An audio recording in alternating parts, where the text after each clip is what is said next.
कि जो भारत और पाकिस्तान तकसीम हुए, यानी कि पाकिस्तान को वापस लेना है इंडिया के साथ।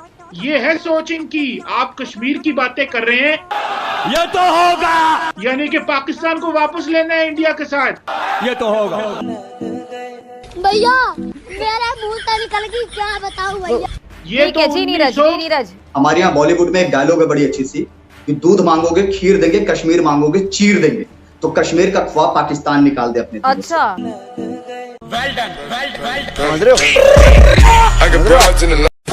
भारतीय अफवाज के हाथों गुज़िश्ता एक महीने में 18 बेगुनाह कश्मीरी शहीद किए जा चुके हैं। रही बात, आपने इंट्रोडक्शन बड़ा बढ़िया दिया कि पिछले एक महीने में 18 कश्मीरी को मार दिया गया। बेसिकली वो सारे के सारे आतंकवादी थे, वो कश्मीरी नहीं। और मैं आपके आंकड़ों को और ठीक कर दूं कि बीते एक साल में 165 आतंकवादियों को मारा गया है। 14 आतंकी ऐसे हैं जिसे गिरफ्तार किया गया। तो आंकड़े ठीक कर लीजिए। जो भी आतंकवाद की भाषा बोलेगा उसको गोलियों से होकर गुजरना पड़ेगा। जो लोग भी चाहेंगे कि कश्मीर में अशांति आए, जो चाहेंगे कि कश्मीर तबाह हो, तो उनकी अपनी तबाही का मजमून तैयार है। वो उस खुद की तबाही के लिए वो तैयार है।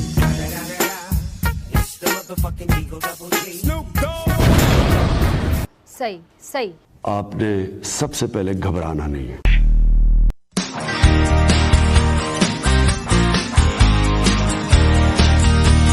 ठीक है।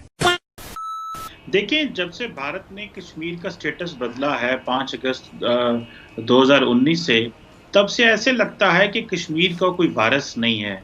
और जब दिल करता है, जैसे दिल करता है, भारतीय सरकार और नरेंद्र मोदी की जो हुकूमत है वो कश्मीरियों के वैसे कान मरोड़ लेती है।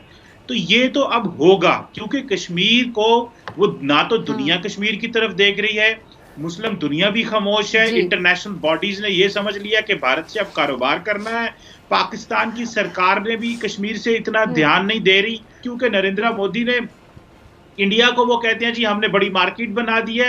अपोजिशन बेबस है, क्योंकि अपोजिशन के अपने मसाइल हैं। सो लग ये रहा है कि कश्मीर की जो कहानी है, जो कश्मीर की स्टोरी है, वो कहीं गुम हो गई है। और कश्मीरियों को देखने वाला जो इंटरनेशनल मीडिया था, इसको चाहिए कि इसको हाईलाइट करे। बैनुल-अक़वामी अदारों को अपनी अटेंशन दोबारा कश्मीर की तरफ मबजूल करनी चाहिए, जिस तरह के रिसेंटली अक़वाम मुत्तहिदा ने भी कश्मीर के समझ रहे हो जो बहुत सारे इंसानी हकूक की खिलाफ, जो इंसानी हकूक के हक में बोलने वाले लोगों को उठाए जाने पे स्टेटमेंट दी है। मेरा ख्याल है ये वक्त आ गया है कि यूनाइटेड नेशंस जो बच्चों के साथ सलूक हो रहा है, इसके ऊपर भारत के फॉरेन मिनिस्टर को यूएन में बुलाए और उनसे एहतजाज करे और उनसे पूछे कि भारत के अंदर, कश्मीर के अंदर मुसलमान बच्चों के साथ और कश्मीरी बच्चों के साथ इस तरह का सलूक क्यों हो रहा है। भाई साहब कुछ ज्यादा नहीं हो गया ये?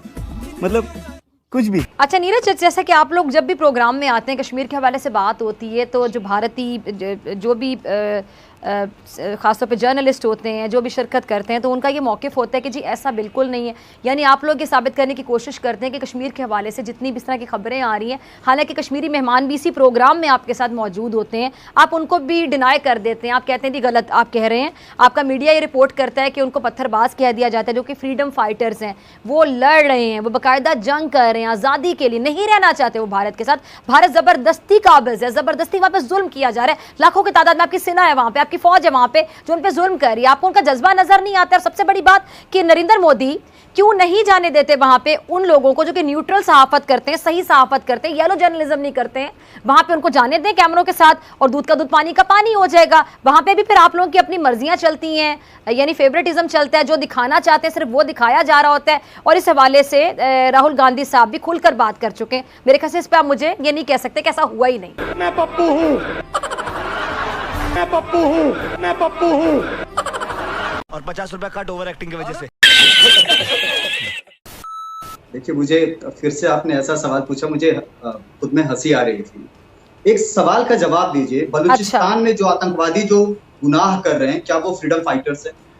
सिंध प्रांत में जो आतंकवादी गुनाह कर रहे हैं, वहां की आजादी के लिए जो लड़ाई लड़ रहे हैं, क्या वो आपकी नजर में आतंकवादी है? हाँ या ना? अगर वो आतंकवादी हैं तो कश्मीर में जो कोई भी पत्थरबाज जो भारत के खिलाफ बोल रहा है वो आतंकवादी। शाबाश बेटा, बहुत बढ़िया। नईबा ने अभी बात कहा कही उन्होंने। पहली बात ये, खैर एक मिनट, आपको हंसी आ रही है तो मुझे भी आपकी बात पे हंसी आ रही है कि कश्मीर का मुआवजा बलोचिस्तान से कैसे कर सकते हैं? बलोचिस्तान तो हमारा सूबा है। एक मिनट, कश्मीर का मुआवजा, कश्मीर में आप लोग काबिज हैं, कश्मीरी आपके साथ नहीं रहना चाहते हैं, अक़वाम मुत्तहिदा में करारदादें पड़ी हुई हैं। आप एक मिनट ठहरे, आपने वहाँ पे नहीं रहना चाहते, बलोचिस्तान क्यों नहीं रहना चाहते? बड़ा खुश रह रहे बलोचिस्तानी, हमारे साथ बिल्कुल खुश है कि हमारे पाकिस्तान का सूबा है, वो मुल्क का हिस्सा है बलोचिस्तान। अगर बलूच, अगर आप लोग चाहते हैं, आप लोगों ने बहुत कुछ करने की कोशिश की, कुलभूषण जैसे लोगों को भेजकर, जासूसों को भेजकर, आप लोग की बड़ी गंदी नजरें जमी हुई हैं। ना बलूचिस्तान, लेकिन आप अपने इरादों में नाकाम रहे हैं, हमेशा आइंदा भी रहेंगे। दूसरी बात, नईमा ने एक बात कही, कश्मीर और भारत। मुझे बलोचिस्तान से कश्मीर का कंपैरिजन समझ नहीं आता है। कश्मीर पे आप लोग काबिज हैं, डिस्प्यूटेड वो एक टेरिटरी है कि ऐसा एरिया। किसने कहा डिस्प्यूटेड? कश्मीर हमारा है। आपने गलत तरीके से कश्मीर। नईमा ने एक बात कही, कश्मीर और भारत। नईमा सुन लीजिए, आपके नेहरू जी ने जाकर क्या बोला था वहाँ पे, और रेकॉर्ड है चीजें। नेहरू ने क्या कहा? नेहरू ने आप लोग अपनी बात से मुकर कर आप काबिज हो गए।